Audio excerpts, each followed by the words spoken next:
बच्चों, हमें पूर्ण आंतरिक परावर्तन का व्यवहारिक उदाहरण को पढ़ना है।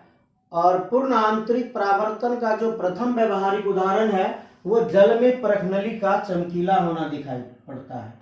क्या भाई? तो इस फिगर को देखिए कि इस फिगर में एक बीकर है, इस बीकर में जल भरा हुआ है।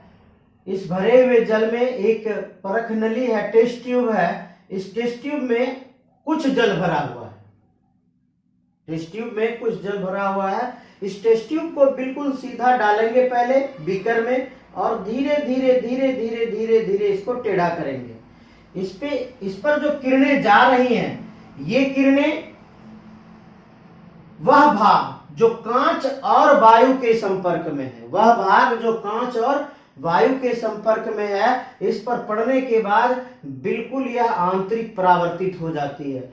यही आंतरिक परावर्तित किरणें हमारी आंखों को जाकर दिखती है। क्योंकि ये सारी किरणें एक साथ इकट्ठा होकर हमारी आंखों को दिखती है, इसलिए यह चमकीला दिखाई पड़ता है। यह घटना आपका पानी भरा हुआ जो बीकर है, बीकर में जितना भाग में पानी भरा हुआ है वहां से नहीं दिखाई पड़ता है, क्योंकि वहां से यह प्रकाश का पूर्ण आंतरिक परावर्तन नहीं कर सकता है।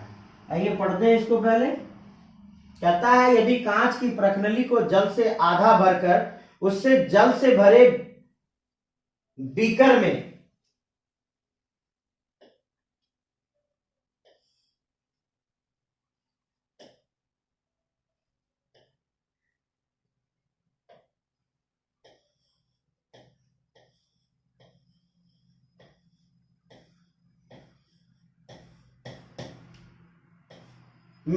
डुबाकर टेढ़ा करते जाएं तो बीकर को ऊपर से देखने पर एक ऐसी स्थिति आती है जब नलिका तल चांदी जैसा चमकीला प्रतीत होने लगता है। स्थिति क्या होती है? ये जो ऊपर का भाग जो हवा सा भरा हुआ है वह भाग चांदी जैसा चमकीला दिखाई पड़ने लगता है, जबकि पानी भरा भाग धुंधला प्रतीत होता है। नली के तिरछा होने पर आपतन ऐसा घटना क्यों घटित होती है कि जब नली को हम तिरछा करते हैं तो नली को तिरछा करने पर आपतन कोण के मान में वृद्धि हो जाती है, और आपतन कोण के मान में वृद्धि होती है तो कांच और वायु के लिए जो क्रांतिक कोण 41 डिग्री 49 मिनट है इससे बढ़ जाता है। कांच और वायु का जो क्रांतिक कोण है 41 डिग्री 49 मिनट है। और जैसे जैसे हम बीकर परखनली को टेढ़ा करेंगे, टेस्ट ट्यूब को टेढ़ा करेंगे, क्रांतिक कोण में आपतन कोण के मान में वृद्धि होती है और आपतन कोण जो है वो उसका मान 42 डिग्री यानी 41 डिग्री से 49 मिनट से अधिक हो जाता है। जैसे उससे अधिक होता है तो वायु से बने भाग में प्रकाश का पूर्ण आंतरिक परावर्तन हो जाता है और वह कैसा दिखता है? और वह चमकीला दिखता है। लेकिन जो जल से भरा भाग है उसके द्वारा पूर्ण आंतरिक परावर्तन नहीं हो पाता है, इसलिए वह कैसा दिखाई पड़ता है? इसलिए वह धुंधला दिखाई पड़ता है। ठीक है, अगले उदाहरण में हम लोग आते हैं कि हीरा चमकदार होता है। ऐसा क्यों? तो हीरा का जो क्रांतिक कोण है मात्र 24 डिग्री 26 मिनट होता है। हीरा का क्रांतिक कोण मात्र 24 डिग्री 26 मिनट होता है, और हीरे के अंदर जो प्रवेश करने वाली किरणें हैं वह हीरे की जो कसीदगी होती है, कटाई होती है, इस तरह से कटाई होती है कि एक किरण, प्रकाश की किरण जो प्रवेश कर गया वो कई आंतरिक पूर्ण परावर्तन के बाद ही बाहर निकल सकता है। क्यों भाई? क्योंकि उसका क्रांतिक कोण 24 डिग्री 26 मिनट होता है। जब प्रकाश की कोई किरण हीरे के अंदर प्रवेश करती है तो बार बार, है ना, बार बार उसकी सतहों से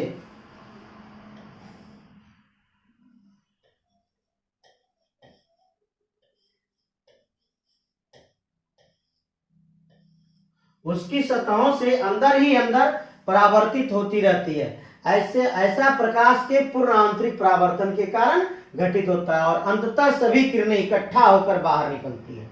जब बाहर निकलने लगती है तो जितनी भी किरणें हैं सभी क्या हो जाते हैं? सभी इकट्ठा हो जाते हैं। यही कारण है कि हीरा कैसा दिखाई पड़ता है, हीरा चमकीला दिखाई पड़ता है। अगले उदाहरण में है, ये बहुत इंपॉर्टेंट उदाहरण है ना। मृग मरीचिका या मरीचिका, रेगिस्तान में मरीचिका। रेगिस्तान में मरीचिका क्या है, तो आप इस फिगर को देख रहे होंगे कि ये कोई वृक्ष है, पेड़ है। इस पेड़ को ना एक आदमी देख रहा है गर्मी के दिनों, तो वृक्ष से जो किरणें आ रही हैं वो इस तरह से पूर्ण आंतरिक परावर्तित होते हुए इसकी आंखों पर पड़ती है। लेकिन यह जो व्यक्ति है यह देखेगा कैसा, जो किरण उसकी आंखों पर जाकर गिर रही है उसी को देखेगा। तो किरण इधर से जाकर गिर रही है तो ये कहां देखेगा, इधर देखेगा। इधर देखेगा जिसको क्या दिखाई पड़ता है कि पेड़ का उल्टा प्रतिबिंब बनता है। यही भ्रम है और इसी भ्रम को क्या कहते हैं, मरीचिका कहते हैं। यह घटना अक्सर कहां घटित होती है, यह घटना अक्सर रेगिस्तान में घटित होती है। क्यों, क्योंकि वहां का तापमान अधिक होता है। तापमान अधिक होने के कारण वहां जो बालू रेत है ये अधिक गर्म हो जाते हैं। अधिक गर्म होने के कारण उसके जो संपर्कित वायुमंडल है उसको वह क्या कर देता है, गर्म कर देता है। और ताप पर निर्भर करता है कौन, अपवर्तनांक। ताप का व्युत्क्रमानुपाती होता है अपवर्तनांक।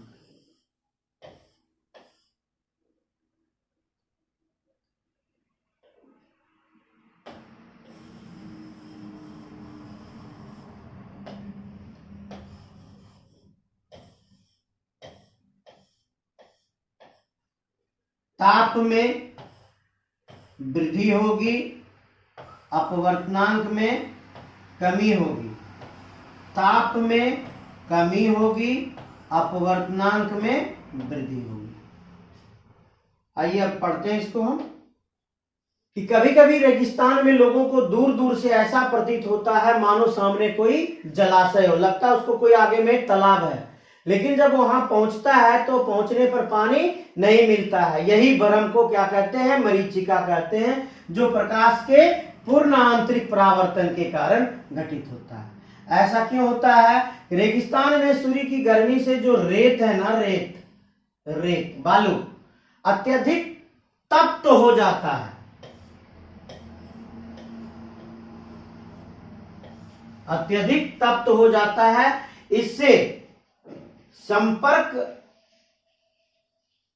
जो हवा है, संपर्क जो वायुमंडल है,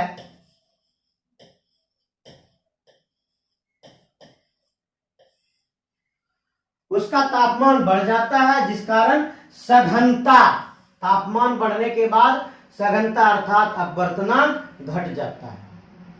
जबकि ऊपरी हवा का सघनता बढ़ जाता है, जिस कारण प्रकाश का बार बार अपवर्तन होता है। ऊपर का सघनता बढ़ जाता है, ऊपर का अपवर्तनांक अधिक हो जाता है, नीचे का अपवर्तनांक कम हो जाता है। यह ताप के कारण होता है।